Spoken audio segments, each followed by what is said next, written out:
자, 오늘은 이 국뽕의 시대에 제가 생각하는 한국을 소신 발언해 보도록 하겠습니다. 자, 요즘 국뽕 미디어 시대예요. 그래서 무조건 한국이 최고다, 세계 최고다, 막 이렇게 하는 게 조회수가 엄청 나오고, 사람들 기분 좋아하고, 사람들이 굉장히 그런 좋아하는 미디어가 되기 때문에, 채널이 되기 때문에 인기 많고 돈도 많이 벌고 그런 세상이에요. 그렇기 때문에 이 국뽕 미디어를 굉장히 일단 조심해야 되고, 저는 국뽕적인 스탠스를 취하지 않습니다.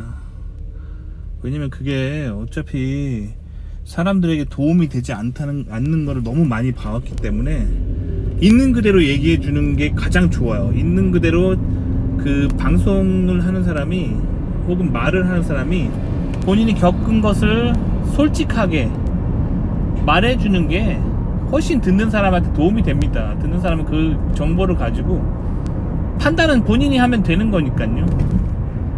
자, 그런데 한국에 제가 요즘 느끼는 한국에 대해 솔직히 말씀드려볼게요. 한국이 지금 처한 문제가, 가장 큰 문제가 인구수 감소예요. 그래서 인구수가 이게 지금 다들 제가 말 안 해도 아시잖아요. 엄청 감소합니다. 그래서 어떻게 되냐면 젊은이들이 사라지는 세상이에요. 그런데 의학기술은 계속 발전하잖아요. 그래서 노인들만 많아지는 시대예요. 즉 노인의 수명이 훨씬 길어졌습니다. 그런데 인간은요, 어느 정도 나이가 되면은 활발하게 일을 할 수가 없는 그런 건강 상태가 됩니다. 그래서 사람이 나이가 들면은 뭔가 막 열심히 일하는 것보다는 정부가 뭔가 보조금을 좀 주기를 바래요. 인간의 솔직한 마음이 그래요. 그래서 사회가 노령화가 되면은 자연스럽게 사회가 생산량은 줄어들어요. 생산량은 줄어드는데 사람들이 자꾸 복지 혜택, 뭐 보조금, 생계를 보조할 수 있는 거를 자꾸 정부에게 바라게 됩니다.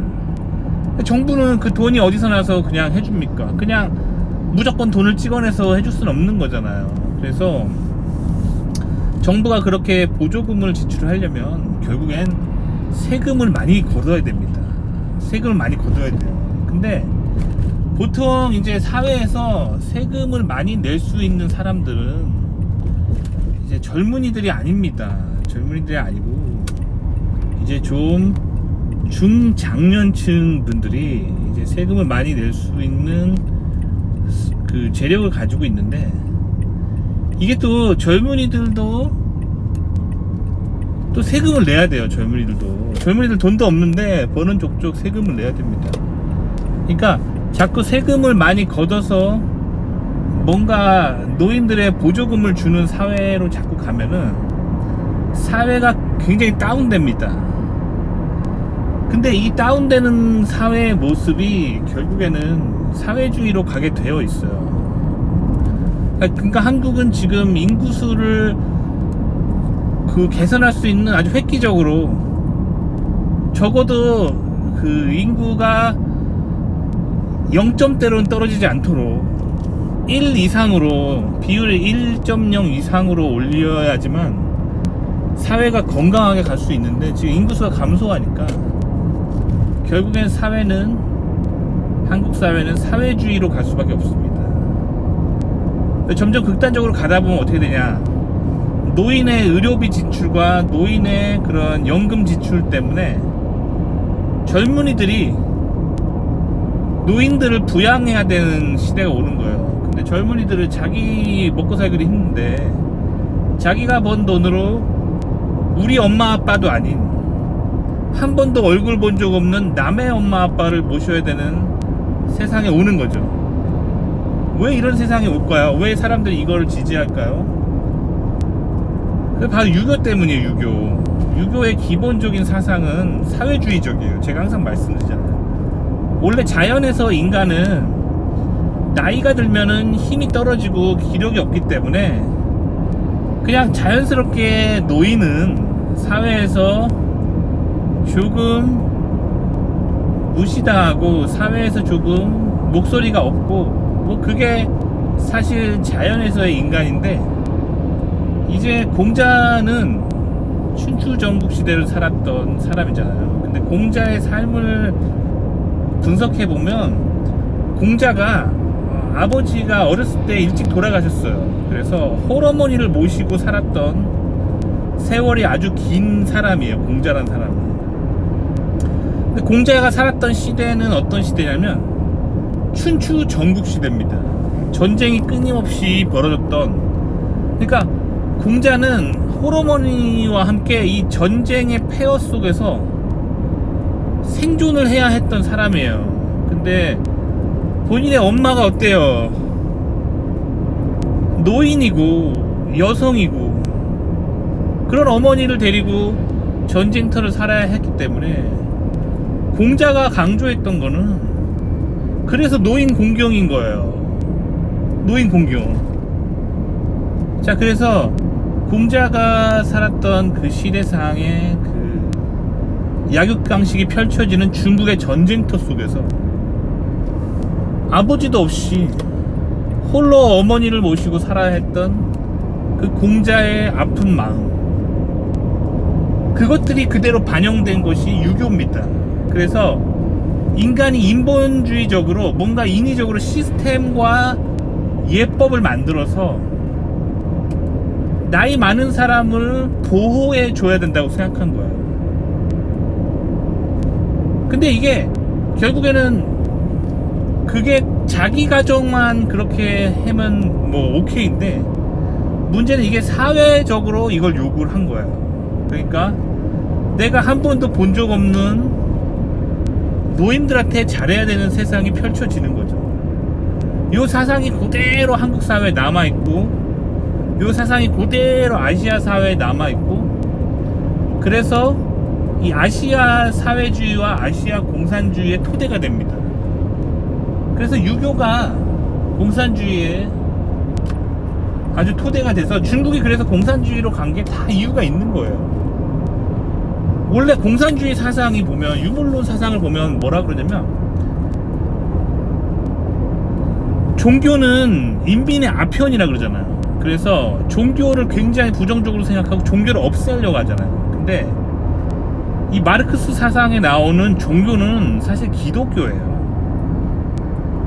성경은요, 인간이 인위적으로 시스템을 만들어서 자꾸 인간이 뭔가 제도화해서 유토피아를 만들려고 하는 사상을 부정적으로 봅니다.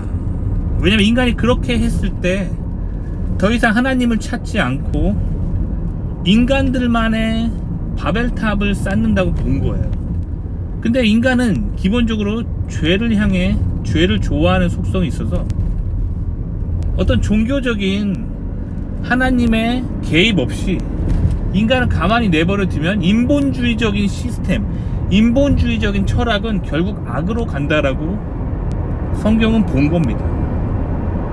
자, 그래서 인본주의적인 그런 시스템, 인본주의적인 노인공경 사상의 핵심적인 그런 교리를 가지고 있는 유교는 아시아를 공산주의로 이끕니다.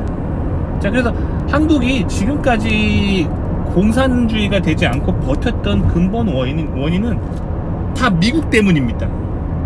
그리고 미국 사람들이 가지고 있었던 성경적 가치관 때문이었어요.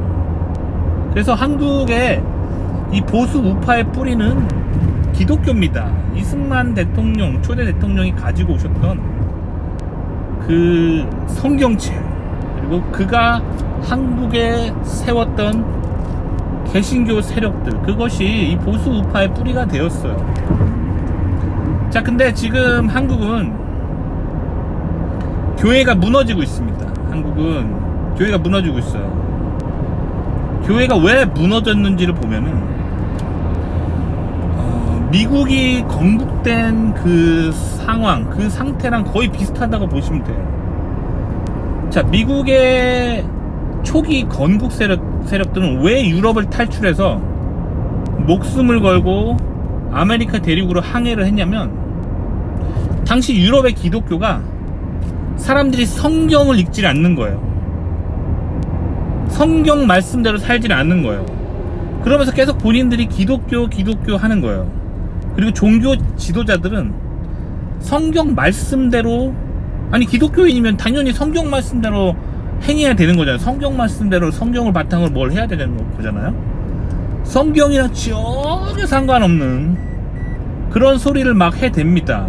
유럽의 종교 지도자라고 하는 사람들. 왜 그랬을까요? 자신들의 권력 유지, 그것을 위해서 성경이랑 전혀 상관없이 봐라 우리 종교 시스템의 수장이 이렇게 얘기했다 하면서 사람들을 막 그렇게 그걸 따르도록 몰아가고 있었던 거예요. 즉 성경 말씀을 따르지 않는 자들이 기독교인이라고 말하는 게 유럽, 중세 유럽의 타락한 기독교입니다. 자, 그래서 그런 상황에서 이 진실한 성경을 따르는 자들이 어떤 결정을 내리냐면 새로운 땅으로 건너가자. 새로운 땅에 이 성경책을 가지고 가서 새로운 나라를 세우자. 그리고 그 나라는 성경 말씀이 구현되는 사회를 만들자 라는 개념으로 그들이 아메리카 대륙으로 건너옵니다. 그래서 그들이 추구했던 개념은 이거예요. 언덕 위에 세운 집을 짓자라는 표어를 내세웁니다. 언덕 위에 있는 집이 뭐냐면 누구나 바라볼 수 있는 표준이 되는 집을 이란 뜻인 거야. 그러니까 그들이 추구했던 거는 성경 말씀대로 사는 그런 사람들, 누구나 다 본받자라는 생각을 갖게 만드는 그런 성경적인 기독교, 그거를 추구하자.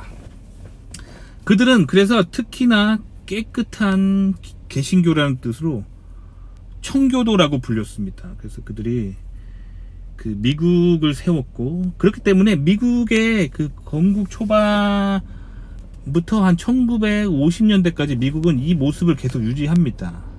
청교도 정신으로. 그때 한국에 이제 이런 사상들을 배우고 영향받고, 그래서 이 뭐랄까 양반들이 만들어 놓은 유교라는 시스템이 지배했던 이 조선 땅에 이 성경적인 가치관을 가지고 국가를 세운 운동을 했던 인물이 있습니다. 바로 초대 대통령 이승만 대통령이죠. 이승만 대통령. 자, 그래서 그 한국의 이 좌성향을 막고 한국이 세계로 뻗어나가던 그런 세계로 뻗어나간 발판을 만들어줬던 사람이 이승만 초대 대통령이에요. 굉장히 민족의 영웅입니다.